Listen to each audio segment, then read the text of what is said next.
That was way, way, way too much, but thank you so much. Neil and I do have a lot of kids, and I've survived. I've practiced law for 34 years, so and have done it all right here in Wayne County, which I'm so thankful to so many of you for. But let's get started with this little clip.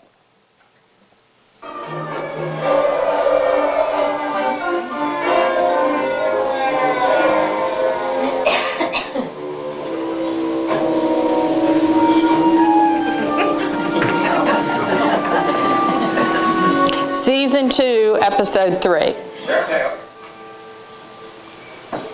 Something the matter? Yes, ma'am. May I see your driver's license? Something the matter? That's a good one. Elizabeth Crowley, Washington, D.C.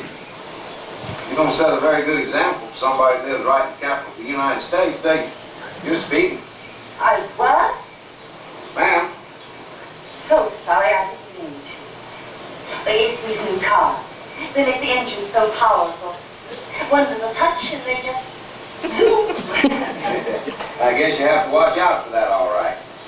Thank you. In the future, I'll be much more careful. Yeah. Oh, wait, hold on now. Hold on. I'm glad you're going to be more careful in the future, but I got to give you this ticket for the press. But this says to appear next week. Sorry, ma'am. Officer, I'm in a great hurry. I just finished a job for my magazine and I've got to get back to the office. Couldn't we just forget it this time? I'm sorry, ma'am. Oh, I see. I run into one of those small-town speed traps. I beg your pardon? Oh, I've heard about it. You just lie and wait for the first out-of-state car you can leave. We don't have speed traps in Mayberry. We don't operate that way.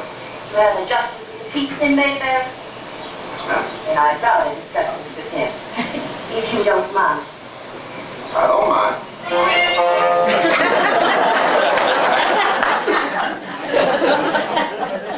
So do you think that would be fair and impartial? What you would think of when you're going to go before the judge? So until 1967 in North Carolina, we actually had, from the lower court perspective, more than 260 different types of lower courts. We had a Supreme Court and we had a Superior Court, but the lower courts were all handled by the various communities in which they were. So there would be county courts and clerks' courts and justice of the peace, all kinds of different things. And in 1968, the Bell Commission came out with its report to say we should have a unified court system in North Carolina. So this really did sort of depict the types of things that we had then. But the reason I wanted to start with that was to highlight a star from Wayne County, Lindsey Warren, who was a mentor to me for the time that I got to be next door to him in my office, different buildings, but next door. And of course, he is Adrian's dad.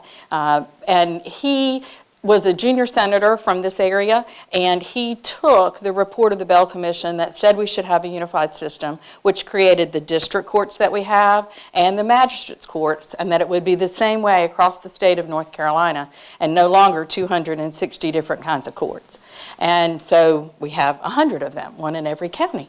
But that's, he took that. He had to get a constitutional amendment passed. He had a lot of people who helped and supported. But it took a long time, almost 10 years, to get that legislation through a constitutional amendment and then to move forward. So we laugh about that, and about the Andy episode, but we really did sort of had that kind of thing before the late 1960s here in North Carolina. I thought we'd start there mainly so that we would get to highlight Lindsey. We don't talk about these people who were really stars from Wayne County enough, in my opinion, who made a real difference into how justice is rendered across the state of North Carolina. And so today we're going to talk about just a brief history of the judiciary, and then we're going to talk about what is judicial independence, is it important, and then maybe what we ought to do about it. And I'll say up front, I don't have an answer, but I'm just going to have a dialogue, I hope. So pursuant to the U.S. Constitution, and we're lucky because there's just one of those, right? North Carolina has had 3 constitutions in its history, but we have the U.S. Constitution, which creates the 3 co-equal branches of government. And Hamilton says, when he's trying to convince the states that they ought to ratify the Constitution, that the executive branch has the honors and it holds the sword of the community. The legislature commands the purse and gives the rules and the duties by which citizens are supposed to live, and the judiciary doesn't have any of that. It doesn't have force or will, but merely judgment, and that's what they're supposed to do. So when you have this balancing act that's supposed to go on, the judiciary holds a really, really important role. In the federal world, the way judges are chosen is there currently is an ABA standing committee on the federal judiciary. They vet candidates who may be interested in the bench, and the candidates nominated by the president, confirmed by the Senate, and they have life tenure. So that's how it is. I know you have recall the debacle of what we went through with our last confirmation hearing for the U.S. Supreme Court, but that's the same thing that happens at the federal district court level, as well as the Fourth Circuit and the other higher levels of the federal judiciary. So in North Carolina, when we had our first constitution, we began our constitution just like the federal judiciary. We had life tenure, at least for as long as you had good behavior. We had only at that time a superior court. We did not have the Supreme Court until 1818. And everyone was appointed by the legislature. That seems a foreign concept to me, but I'm going to tell you there are 2 other states that do that now. But that's how we operated for about 92 years. So we have the Superior Court, and if you'll see, Charlotte's not even on there, right? So for the first 92 years, Charlotte wasn't even considered a place we held court. We held court in 8 towns in our state during that period of time. And we had a really good Superior Court, and then once we started with the Supreme Court, a well-renowned Supreme Court bench. But they didn't do it very long as it related to the Superior Court because they had to travel. They had to ride the circuit and go all around, and you can imagine in those days it was difficult. So it was pretty tranquil. They were highly considered, and it was a part-time job for the most part. And then after the Civil War, during Reconstruction, in order to join the Union back, we had to have a new constitution. So when we did that, we had some people who came down to tell us how we ought to do things and how should we set up our judiciary. So in a one-day period of time, there were 3 different ways to consider setting up our judiciary. And they debated a gubernatorial appointment system.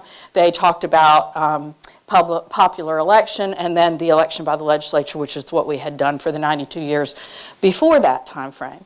And you'll see that the popular election was what had come to us by what you may call the carpetbaggers from Ohio and from New York. That is what they were doing, and this is the individual, Tourier, who came and argued that. And it won the day, the one-day discussion about what we would do in North Carolina. So they voted that we would elect our judges and that they would hold office for 8 years. And that's for the Supreme Court and the Superior Court, which at that time were the only courts that were included in our Constitution. And so for the next 32 years or so, things kind of move all around, and we have a lot of changes in our system and people switching around on who's going to be on the court. And then for 85 years, the year after I come to Goldsboro to start being a lawyer, and it just goes to heck in a handbasket, not really, but it pretty much controlled by the Democratic Party. And so what happens, and still happens today, if there is a vacancy on any of our North Carolina courts during the term of the individual who's holding the seat, then the governor gets to appoint. There are some different processes for the different levels of the courts, particularly the district court, which we have some of our judges here today, Judge James and Judge Gaylor, that they the district bars take a vote and send candidates and vote numbers up to the governor. Governor interviews people and then makes a decision on who they will appoint. It's not the same for the other courts, but that's the system. And it really went along fairly smoothly. People didn't have a lot of people challenging them. So can you imagine that you're going to run and you're going to give up whatever it is you were doing as a lawyer, and you're going to go run and campaign and be a district court judge, and you get to do that for 4 years. And if somebody runs against you, you got to then go raise money and campaign and get people to vote for you and do what it takes, because you might not be able to feed your family, because otherwise you're going to have to go find you another job as a lawyer. Are you going to open a law office? Are you going to hope the state will hire you? What are you going to do? And so that's the system that we have. So I have this little reference down here that we talked about first thing about how things were up until the late 1960s. But in modern times, we have the system that we have. When the Constitution was rewritten in 1971, which is our current Constitution, it included the amendments that had been passed in the late 1960s, so that we have the magistrates' courts, we have the district court, the Superior Court, Court of Appeals, and Supreme Court. And everybody is elected by popular election. And nobody has a lifetime tenure. So this is a little interactive map so that you can see where we are in North Carolina. So we have popular election, and it is partisan in North Carolina. We've had years when it was not, but currently we have partisan elections. And you'll see there's only 6 states that have partisan elections. Would you click on that? So you can see sort of southeastern states, I guess, if you call Texas that. But in any event, you see Alabama, Illinois, Louisiana, North Carolina, Pennsylvania, and Texas have their judges that are elected in partisan elections. You can flip off that. And so, does it matter? Does our process of electing judges really matter? Does it produce an independent judiciary? I'm here to tell you, as a lawyer who's practiced here for 34 years, we've been doggone lucky, because we really have had what I would call a very independent judiciary. But I think things are changing, and we need to have these kinds of conversations. So, what is judicial independence? This is going a lot faster than I thought.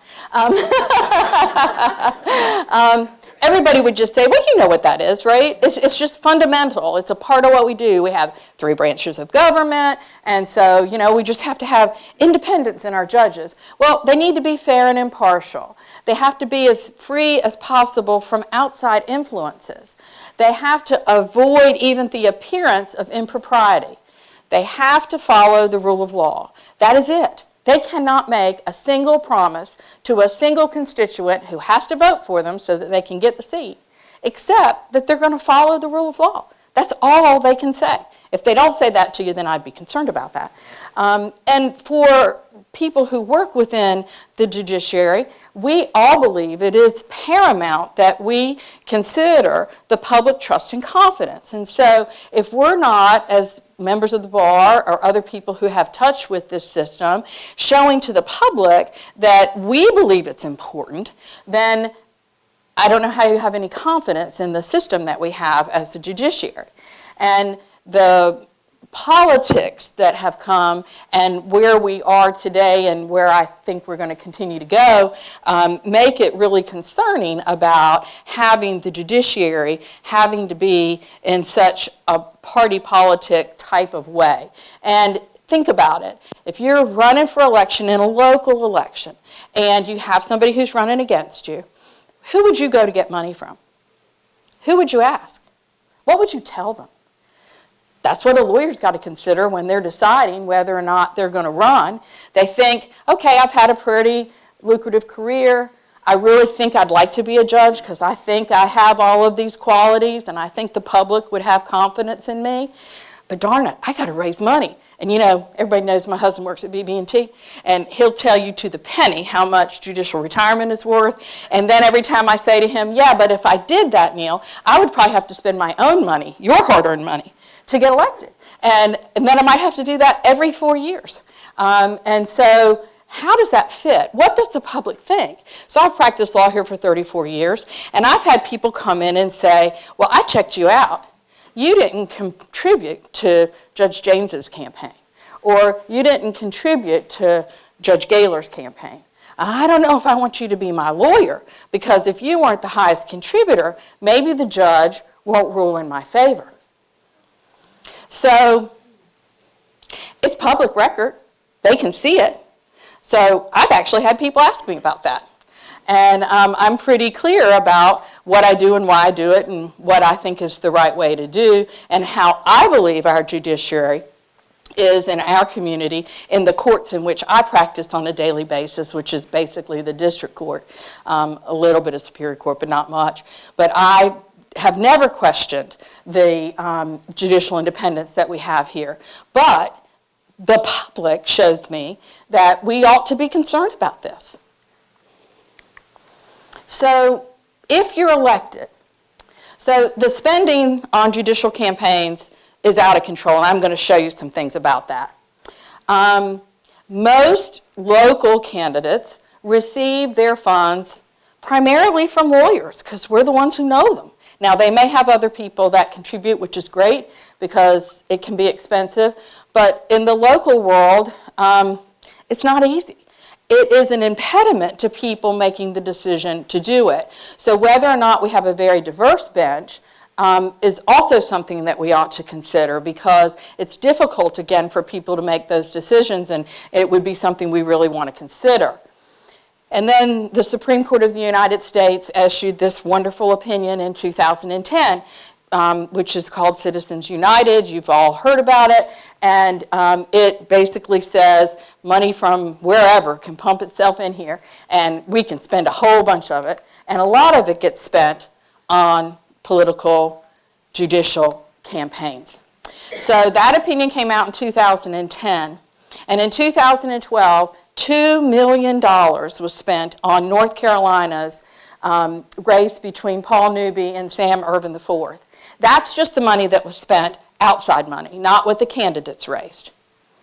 In 2013, it's actually 2014, sorry about that, $1.3 million was spent in the Robin Hudson, Eric Levinson race, and $899,000 was spent on this one ad. We want judges to protect us when child molesters sued to stop electronic monitoring of their locations. A law that let us track child molesters near schools, playgrounds, daycare centers. Supreme Court Justice Robin Hudson sided with the predators. Hudson cited a child molester's right to privacy and took the side of the convicted molesters. Justice Robin Hudson, not tough on child molesters, not fair to victims. So that ad was primarily financed by the Coke Industries as well as Reynolds International. Now, what does big business have to do with coming to North Carolina and talking about a decision about child molesters? Now, what I'll tell you about that case is it was a case before the North Carolina Supreme Court. She wrote a dissenting opinion, which means the majority of the court ruled that the people who were being released from prison were going to have to wear these monitors if they had been convicted of certain sex offenses. What she said is you can't make it retroactive. The law was not in place at the time these people were convicted. So yes, everybody from the time the law was entered into effect going forward, that's the Constitution, that's what it says. That's what she said. But they took that and made this particular ad. And you'll see it's Justice for All NC. That's the name. It wasn't the candidates, so it wasn't Eric Levinson that did this, but that was the campaign ad that came out. Can I go next? And so in 2016, in the race that was between Bob Edmonds and Mike Morgan, we spent $5.4 million. So $4.7 million comes in from outside sources, not candidates raising. You see what the candidates together raised. And so the ad that came out, go ahead. It's called The Snake, a long, skinny congressional district drawn along I-85 to segregate African-American voters. The Snake and others like it were drawn by state legislators as a partisan power grab. And Justice Bob Edmonds, he wrote the decision supporting his party's discrimination. But federal judges rejected Edmonds' opinion and said the power grab was all about race. For Supreme Court, we deserve better than Bob Edmonds. So a lot of money was spent on that. Bob was defeated, and Mike Morgan is on the Supreme Court. I like both of them. They're great guys, and I think they have a lot of integrity. But this type of an ad, what's the first thing you think of? If you see his name, and you're the General Joe, and you don't know Bob Edmonds like the lawyers may know him, you would think he's a snake, right? I'm not voting for him. In no way in this world I'm going to vote for him. And so no matter what Mike Morgan did, you were voting for him because you weren't going to vote for him. So anyway, it's one of those types of things. When this ad came out, the North Carolina Bar Association did an op-ed and sent some things out and said, we shouldn't attack judges in this way because they're following the rule of law, and whether they get it right or get it wrong, that's what you have the process for. And he wrote the opinion for the majority of the court, okay? It wasn't him all by himself. And so it's just to tell you what we're spending and what that may mean to us. So in the last election, you know, we were seating, Barbara Jackson was running. She was the incumbent. She'd been on the court for a full term, more than 8 years. And Anita Earls and Chris Elgin ran, and it was an interesting time because the legislature had dispensed with judicial primaries, which is, again, something that I don't know why they did, but they did, so we didn't have a primary. So in the election, everybody ran, and so it was partisan. Barbara's a Republican, Anita's a Democrat. Chris was a Republican. Now, he may have been a Democrat. There was lots of controversy about that, too, and the lawyers paid attention to that, whether or not the public did or not. But you'll see that the spending that came about. So you're spending $1.4 million. You see that NC Families First spends $738,000. This is just on TV ads, okay, that is spent. And so let's look at what Barbara Jackson put out. Oops, I switched it. You do it. Out-of-control liberal judges allowing sanctuary cities to protect illegal immigrants, making new laws from the bench. Stop the liberals. Re-elect Supreme Court Justice Barbara Jackson. Barbara Jackson, a proven conservative.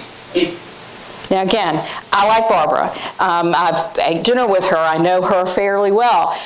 She's highly active on Twitter, social media type person, and real smart. But that ad, did you see? Ron Emanuel's in the middle of the ad, right? You know, Chicago mayor, why would that be? And then you see the big ad, the big newspaper, it says federal judiciary, because sanctuary cities are handled by the federal court, not the state court. It had nothing to do. So when Chris Elgin asked her in a conversation that they had during the campaign, why did you do that? She said, I only had 15 seconds. I had to do something quick.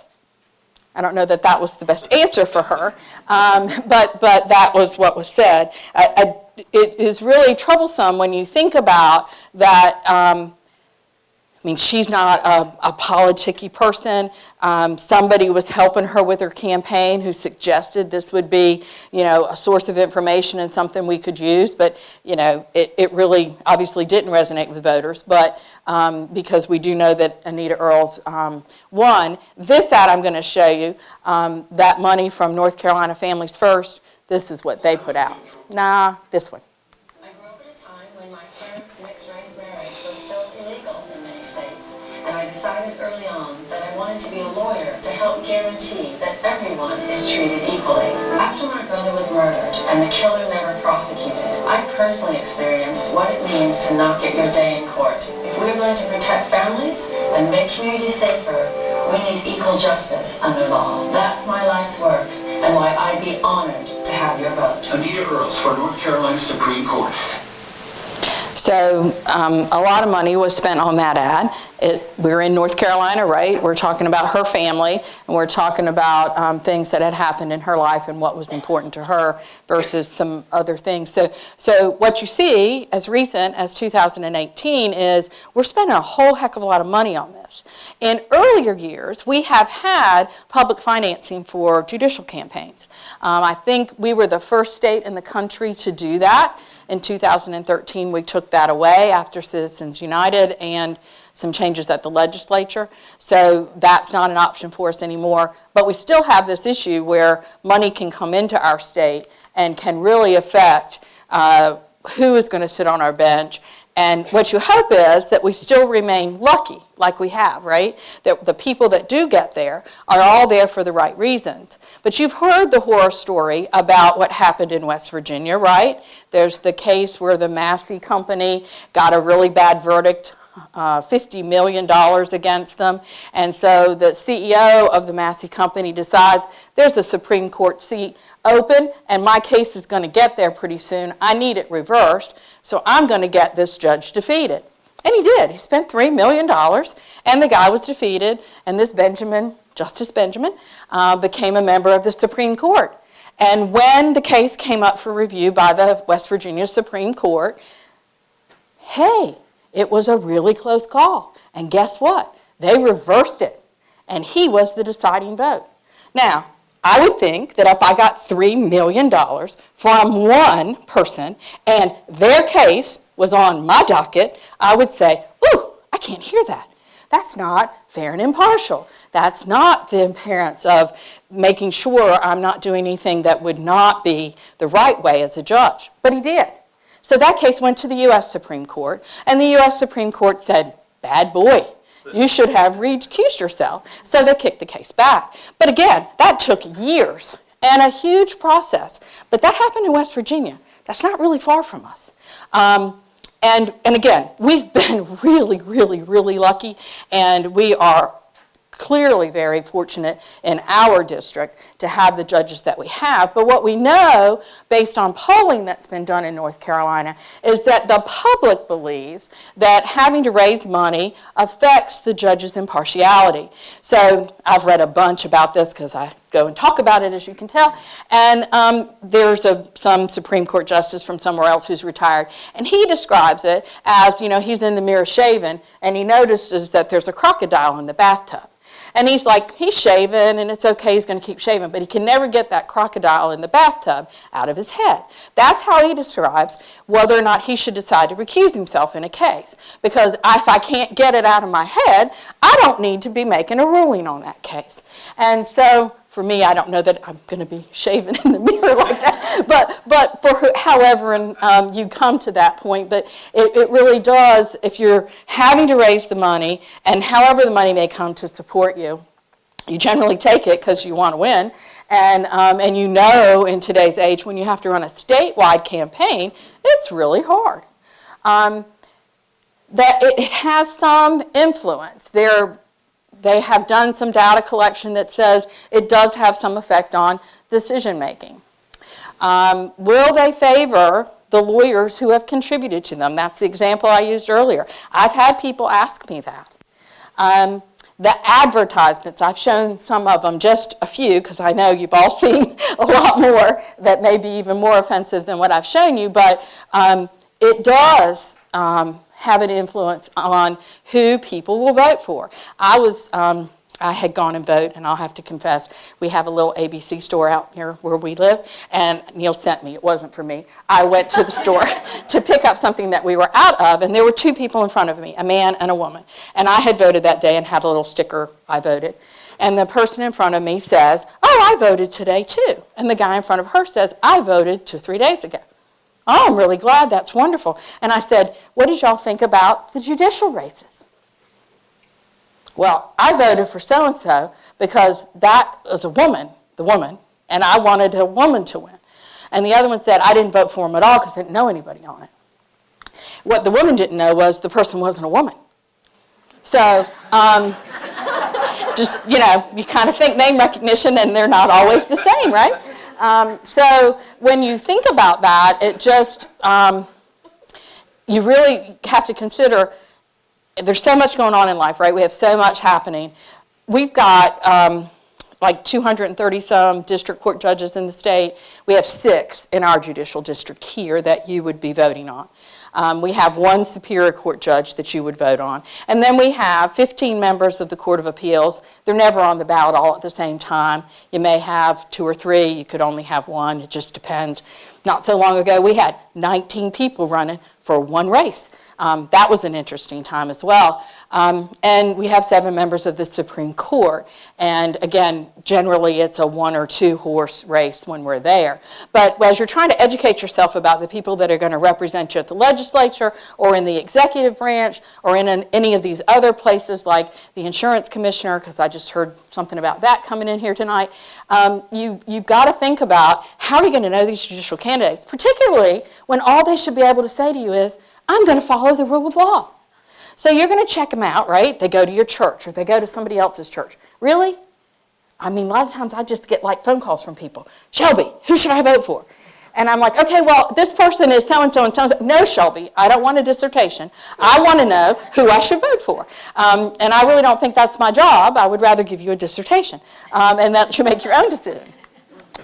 So do you know the judiciary?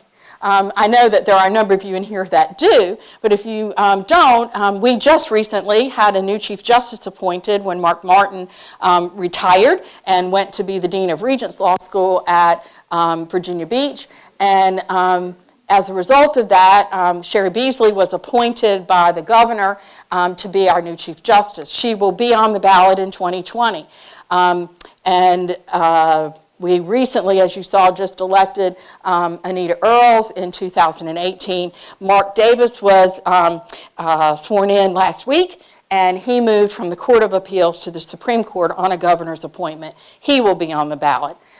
So you can see Sherry Beasley, if she decides she's going to keep or wants to keep the Chief Justice slot, she's got to run, even though she would not have had to run on her regular term. But Mark Davis now has her term and will have to run. So on the Court of Appeals, we have 15 members of the Court of Appeals. Right now, there are only 13 because we just moved Mark Davis up, so the governor will fill that slot. And Bob Hunter, who I call fondly Beach Bob, because we've had 2 Bob Hunters, one in the mountains and one at the beach, and he has retired. So we're down to 13, but there will be 2 appointments, and that means there will be 2 more running, as well as some of these will have to run for their seats. Do you know them? I would submit to you, you need to know them. And let's see what we might could do about knowing a little bit. I mean, I would imagine that you would think Bill Berger, he must be related, right? He is, he's his son. Lucy, I mean, there's lots of things. Judge McGee has been on the court for a really long time. And Allegra Collins was a professor at Campbell's Law School. Mr. Holtz and I know her well. And so they're just... Arrowwood won the election where there were 19 people on the ballot. Here, locally, I hope you all know all of these people. We have Judge Will Bland as our Superior Court judge. He has an 8-year term. All the other people I talk about have an 8-year term once elected. These wonderful people who hold our 6 district court seats only have 4-year terms, folks. They're having to run every 4 years. And if somebody opposes them, if they're not opposed, it's not a big deal. But if they're opposed, then you really need to educate yourselves. Most recently, Annette Turek was appointed by the governor to that seat. Governor Cooper appointed her. She will run in the 2020 election. And so we had some losses last year with Judge Brantley retiring and with Judge Les Turner from Lenore County passing away. Hence, that made some changes in our bench as far as how many years they've served, but all really great lawyers, They do serve Wayne, Lenoir, and Greene counties, so it's not just Wayne County. We actually have a judicial district, and my stuff says 8th judicial district. We've now changed to the 9th judicial district with the legislature's changing of all the districts in the past last short session. So why should we treat judges differently, right? Everybody else is elected. It's okay. We elect legislators every 2 years. Well, they all usually are supposed to have like full-time jobs or retirements, right? This is going to be somebody's full-time job. You're going to do it 5 days a week, sometimes 7, depending on what they might have to be ruling on or making decisions on. So they ought to be treated differently. They're also the people who impose prison sentences. They make decisions about the custody of children. They divide people's property up in marital estates. They terminate people's parental rights. You have a constitutional right to be a parent, and they're going to decide if you're not going to have that. And so their decisions are critical at the, in many ways, and many of those are just at the district court. That's where that happens. And so they can only decide based on the rule of law. They can't be persuaded by what their political party may be. So it might be beneficial for you to know if they're a D or an R or an I. It might be. But I would submit to you what you need to know is what they've done in their career. What do they do in our community? How are they vested? And then, are they fair? That's what you're looking for. And again, who we have, we're really lucky, and we've been lucky for a very long time. But when you're thinking about, should we continue to elect people? So it's been a conversation, and I'll tell you the reason we talk about it so much is that the North Carolina Bar Association, for 50 years, we've talked about that we shouldn't do it this way. So in 1958, the Bell Commission said judges need to be appointed. They ought to be appointed by the governor, and they ought to have long terms. It shouldn't be this short-term kind of stuff. Well, that didn't fly. Lindsay worked really hard, and he told me, I worked really hard, Shelby, but that didn't fly. We tried it through the legislature in '62, and we couldn't get anywhere because you got to get 3/5 in order to get a constitutional amendment on the ballot. So they couldn't get anywhere. So they had to back up and say, okay, we'll have everybody be elected like the others. And so that worked, and we are where we are. But since that time at the bar, we've talked about, is this really the best way? Should we consider a different method? And this is the point I get to. I got lots of opinions about other things. This is the part I don't know. I mean, should we elect people? Seems to me no. I can't imagine raising the money to do it. I can't imagine having to campaign and spend the time. Think, you're holding your regular job down, which is what people do when they decide to go to the legislature, right? But you also then don't have, you've got to go out and campaign, and you can't tell anybody anything except, I'm going to follow the rule of law. When they say, well, you know, would you really convict me if so-and-so and so-and-so and so-and-so? I can't answer that question because I can only say that if I'm in the courtroom and I hear the evidence that's put up in front of me. So we want judges that are going to decide the cases without threats or intimidation, and that it's not going to interfere with their ability to follow the rule of law. And so who do we want them to be independent from, and who are they going to be accountable to? So right now, they're accountable to the public, right? I would say maybe not. Maybe they're accountable to the political parties, or whoever's pumping the money in now, in order to make you be persuaded on who you ought to elect. So there are all kinds of different systems. I showed you that map earlier from the Brennan Center, and you can Google the Brennan Center and ask for map, and it'll show you. There are a lot of 14 states across the U.S. that use a merit selection process. There's all kinds of different ways to do merit selection. The 10 northeastern states, all the way up at the top, they all have governor appointments. There are 2 states that have the legislature appoint their judges. It's the South Carolina and the Virginia model. While I was president of the North Carolina Bar, Neil and I had the opportunity to travel with the president of the South Carolina Bar and some of their other contingent. They didn't like that system at all because mostly what they have on the bench are retired legislators. And that didn't seem to really set well with who would be making the decisions, because being a legislator is a lot different than being a fair and impartial judge. At least that would be what they said. So I want to talk just a minute about merit selection. most merit selection processes begins with a nominating committee, which is basically what the federal government does. There's a nominating committee. They go and vet the person, and that from that you then would give the names to the governor would appoint. Well, do you stop it there? Would it be more palatable if the Senate, North Carolina Senate, confirms? So right now, we have a North Carolina Business Court. That's a new court that we started a few years ago. The governor actually nominates the person who's going to be a business court judge. They handle complex business litigation, and they sit in 4 places in the state, and cases come to them, and they are appointed by the governor and confirmed by the Senate. But recently, when Mike Robinson was up to be appointed, he's an R, and it took him over a year to get confirmed by an R Senate. So I don't know, but that's an idea. The other idea would be, okay, well, if they got appointed by the governor and either have confirmation by the Senate or not, but should we have retention elections? That's something that they do in Iowa, for example. So in Iowa, in 2009, the Iowa Supreme Court, before the U.S. Supreme Court, ruled that there could not be a ban on gay marriage. Iowa had a ban on gay marriage by law. And they ruled that that was unconstitutional. And they had 3 justices of the Supreme Court of Iowa up for election in 2010. And in the past, they had never spent a penny on retention elections. None of the people that ever ran for retention spent a penny campaigning about it. So the 3 that were up for retention election agreed they would not spend a penny. But Koch brothers spent $1 million, and they all 3 got defeated. So a retention election is just an up or down vote. Names on the ballot, you vote yes to keep them, no to let them go.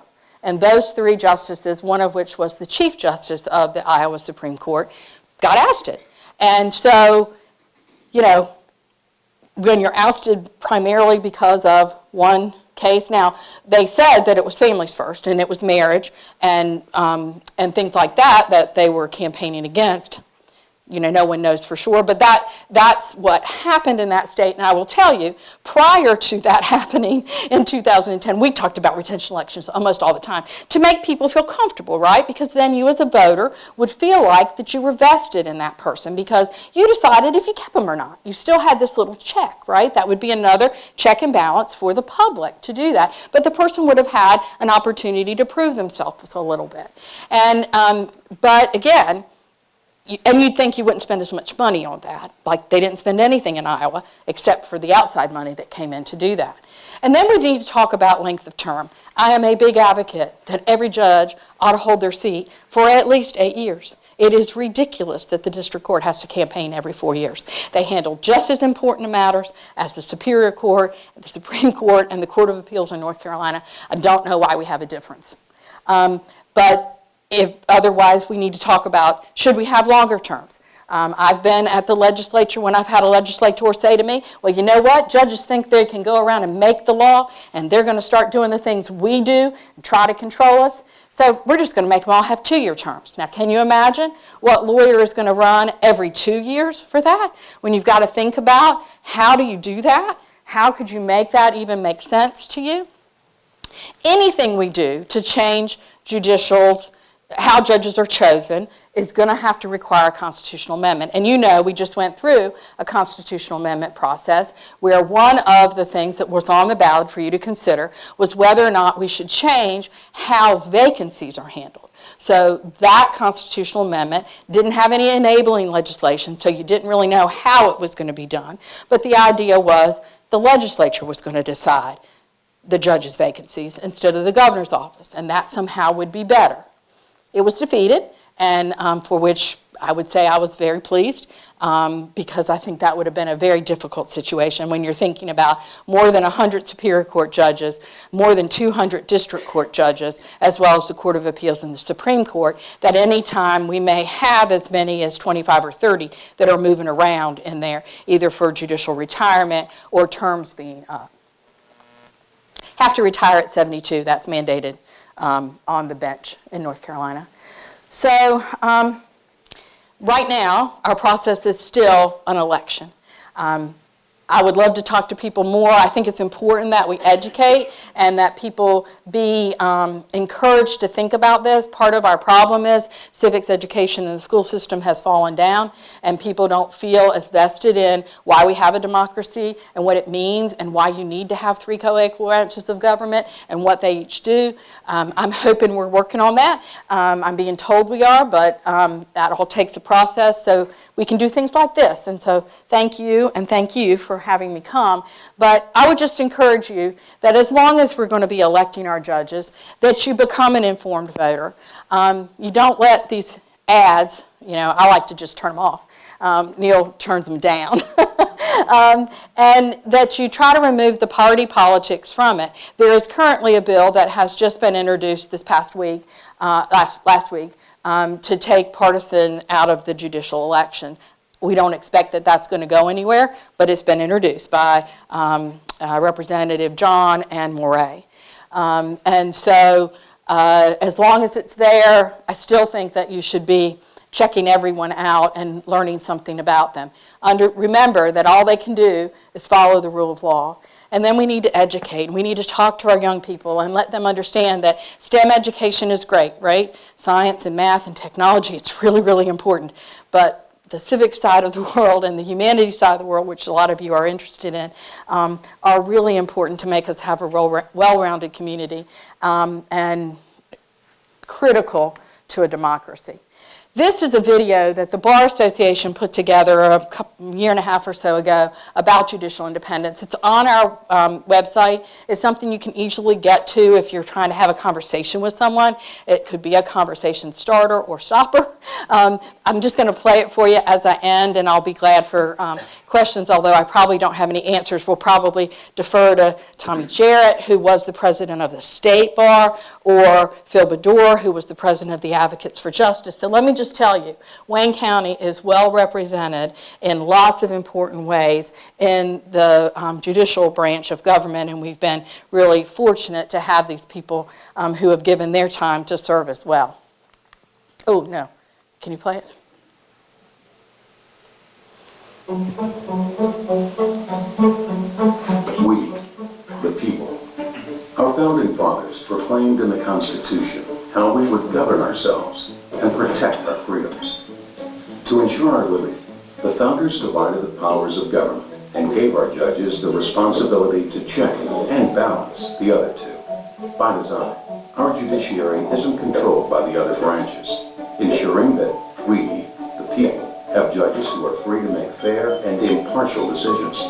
They protect our rights, no matter who is in office or in power. Our lives and livelihoods depend on this balance. It's how we're able to trust employers to pay our wages and pharmacists to fill our prescriptions correctly. If they don't, our courts make sure they'll face consequences under the law. Most of the time, these things just happen. But what if they didn't, and our judges weren't free to uphold the rule of law?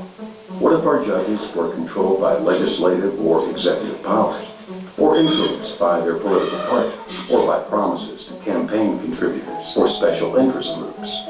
To sustain true balance, the founders realized that there has to be some place where being right is more important than being popular or powerful, and where fairness trumps strength. The North Carolina Bar Association believes that our court should be free to decide our citizens' cases based only on evidence and the law. And that's why we've sought to protect an independent judiciary for our state citizens since 1899. It's a part of our history, and judicial independence benefits all of us. It's black and white.